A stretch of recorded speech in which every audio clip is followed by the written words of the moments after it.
there are corners of history so dense they absorb all light. I am your narrator, and this is Vantablack History. Today, we descend into the war that killed more people than any conflict in human history, yet remains absent from most textbooks. 20 million dead in 14 years, more than both world wars combined, yet most people have never heard its name. The Taiping Rebellion consumed China from 1850 to 1864.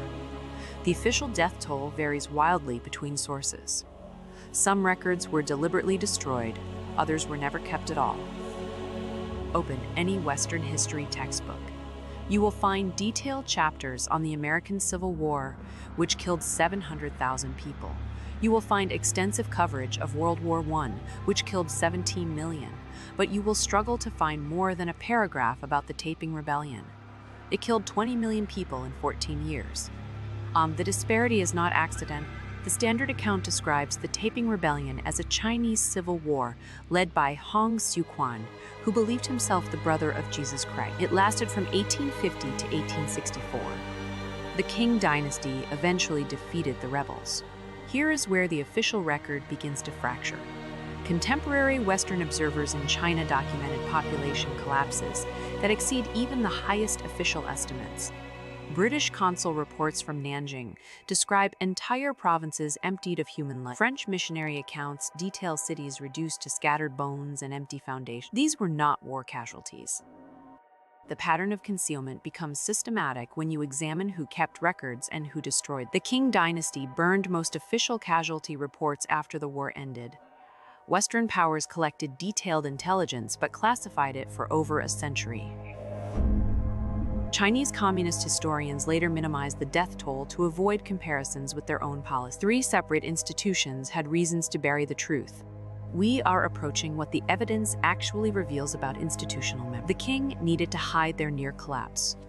British and French traders profited from the chaos and wanted no questions about their role. Later, communist China could not acknowledge that peasant revolution had failed so catastrophic. The scale of coordinated forgetting required active participation from Chinese, European, and American institutions. The pieces converge here.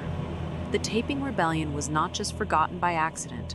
It was systematically erased because it revealed uncomfortable truths about imperial weakness, Western exploitation, and revolutionary failure. 20 million deaths became a footnote because remembering them served no institutional interest.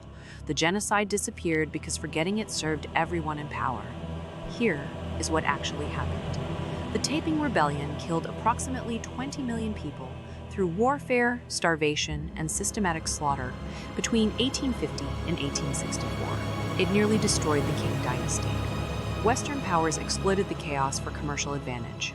When it ended, all parties agreed the scale was too massive and embarrassing to document. The genocide was erased from global memory through coordinated institutional amnesia. This reveals something fundamental about historical memory. The scale of human suffering does not determine what gets remembered. Institutional interest does. 20 million people died in the deadliest war in human history. It was erased because remembering it served no one in power. The Taiping genocide proves that history is not about what happened. It is about what those who write it choose to preserve. The Taiping Rebellion killed 20 million people in 14 years. It was systematically erased from global historical memory because no institution in power benefited from remembering. The deadliest war in human history became a footnote because forgetting served everyone who mattered. 20 million people died. The records were scattered. The world moved on without counting. If you dare to keep exploring what others prefer to keep buried, subscribe and activate the bell. In this archive, dossiers never fully close. See you in the next void.